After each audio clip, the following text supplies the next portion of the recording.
জনপ্রশাসন মন্ত্রণালয়ের জ্যেষ্ঠ সচিব মোখলেছুর রহমান বলেছেন, আগামী 2-1 দিনের মধ্যে 9 জন নতুন সচিবকে বিভিন্ন শূন্য পদে নিয়োগ দেওয়া হবে।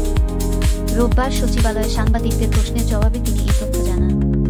তিনি বলেন, 4টি সুপিরিয়র সিলেকশন বোর্ডের সভায় সচিব পদে নিয়োগের জন্য 12 জনকে নির্বাচিত করা হয়েছে।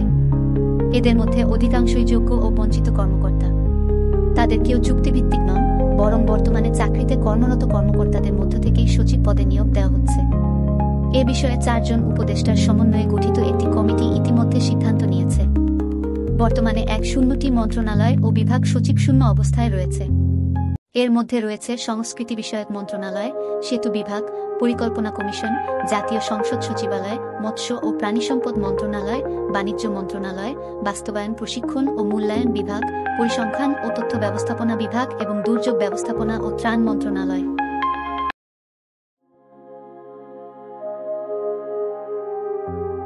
25 ফেব্রুয়ারি জাতীয় শহীদ সেনা দিবস পালনের ঘোষণা দেওয়া হয়েছে। এই দিনটি বাংলাদেশ সেনাবাহিনীর বীর শহীদদের স্মরণ ও সম্মান জানানোর জন্য উৎসর্গীকৃত।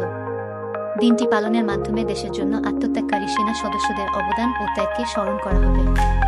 এই দিবসটি পালনের উদ্দেশ্য হল জাতির সামনে সেনাবাহিনীর ভূমিকা, দেশপ্রেম ও আত্মত্যাগের মূল্যবোধকে তুলে ধরা। বিভিন্ন কর্মসূচির মাধ্যমে দিনটি পালন করা হবে, যার মধ্যে থাকতে পারে শহীদদের স্মরণে প্রার্থনা, আলোচনা সভা, সাংস্কৃতিক অনুষ্ঠান এবং শহীদ স্মৃতিস্তম্ভে পুষ্পস্তবক অর্পণ।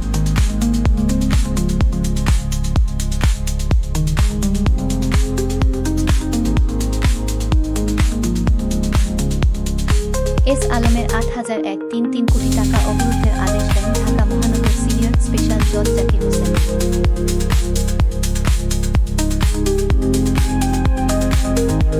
যুক্তরাষ্ট্রের শীর্ষ ব্যবসায়ী এবং স্পেসএক্সের প্রধান নির্বাহী ইলন মাস্ককে বাংলাদেশ সফরের আমন্ত্রণ জানিয়েছেন প্রধান উপদেষ্টা অধ্যাপক মোহাম্মদ ইউনূস।